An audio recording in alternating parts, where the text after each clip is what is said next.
Hello, I'm Evan Brand, Certified Functional Medicine Practitioner. Today we're talking about something glorious, diarrhea.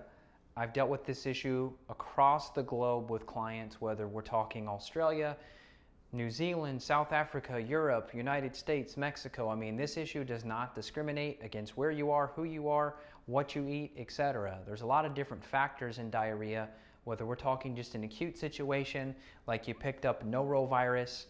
That typically gets taken care of if the immune system is strong enough, or if you need to boost the immune system up with something like olive leaf, you can usually knock out something like a norovirus issue pretty quick. A lot of these different causes we're going to discuss may be happening at the same time. So number one, we see a lot of bacterial overgrowth problems with people. So it could just be something simple like E. coli, could be something like salmonella, which maybe came from bad eggs or some bad poultry, for example. There's Pseudomonas, Morganella, Streptococcus, Staphylococcus, Citrobacter.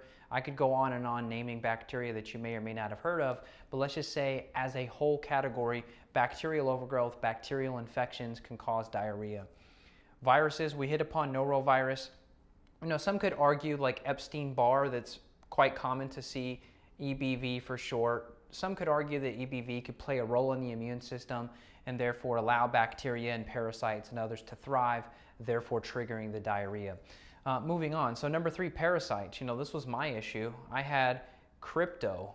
So crypto is something that's actually in water, and I saw an article the other day actually from the Center for Disease Control that a lot of the public swimming pools were contaminated with cryptosporidium, and they were giving a warning to people: if you're going swimming where there's other people swimming, you may pick up crypto, and that is a huge trigger of not only gut inflammation and leaky gut, it creates intestinal permeability where it pulls apart the tight junctions in your gut, but it creates a lot of inflammation too, and we can measure this with a marker called calprotectin. I measure this in the stool quite often. Giardia is another parasite that I also had. You know, I lost about 25 pounds without trying at one point in my life, and it was because I had crypto and I had Giardia. I also had H. pylori, which is a really common bacterial infection that antibiotics are doing a really terrible job at treating. And this is why I use herbs, because we find a lot of antibiotics are no longer working for H. pylori because we've overused and abused antibiotics, and we've created these antibiotic resistant bacteria. And this is a huge global threat. The Center for Disease Control, the World Health Organization are very concerned about not only antibiotic resistant bacteria, but antifungal resistant fungus like Candida, which should be on the list, but I didn't put it on here. So let's just throw Candida on the mix too. We'll just write it over here. Candida is a huge trigger. I had Candida overgrowth as well at one point. So worms. You know, I see a lot of worms with people, whether we're talking like whipworm, that's probably the most common.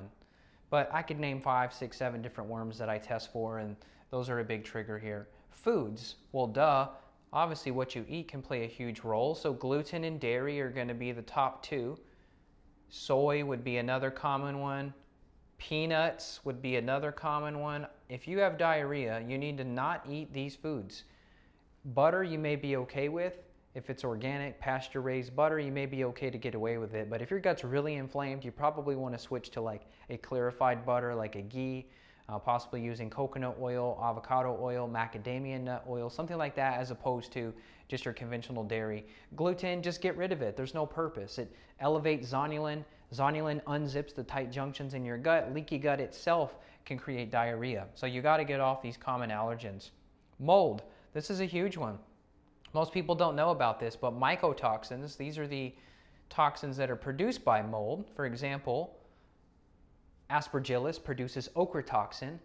The body's trying to flush out these mycotoxins, and so diarrhea is definitely associated with mold, and you may need to do something like a binder, and that would actually help the diarrhea as well. So something like an activated charcoal could be very helpful. Charcoal would help with really mopping up any of the toxins that the worms, parasites, viruses, bacteria, candida are creating. Charcoal would be, to me, the best low-hanging fruit that you could possibly use in this situation.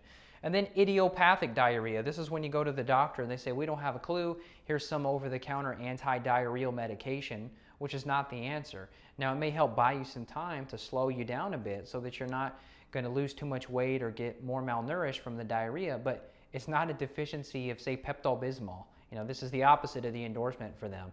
You know, that's not the cure. That's not what you're lacking. You're not lacking a drug to slow down your bowels. And so if you get told it's idiopathic diarrhea, that just means they don't have a clue. Notice how the word idiot's kind of written into idiopathic. They don't have a clue. So they may just give you a diagnosis like IBS-D, IBS diarrhea, which IBS is a generic term I got diagnosed with. And what did I have? I told you, parasites, bacteria, candida, etc. So you have to find the root cause.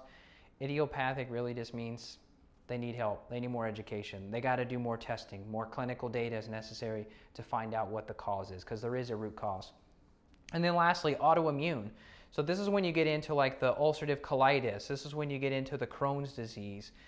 This is when you get into the celiac disease. You know, any of these autoimmune inflammatory bowel diseases, those can be very, very problematic, and they can always trigger diarrhea. What do you do in those situations though? Well, these type of people, we're going to typically see a calprotectin level of like 1,000 plus.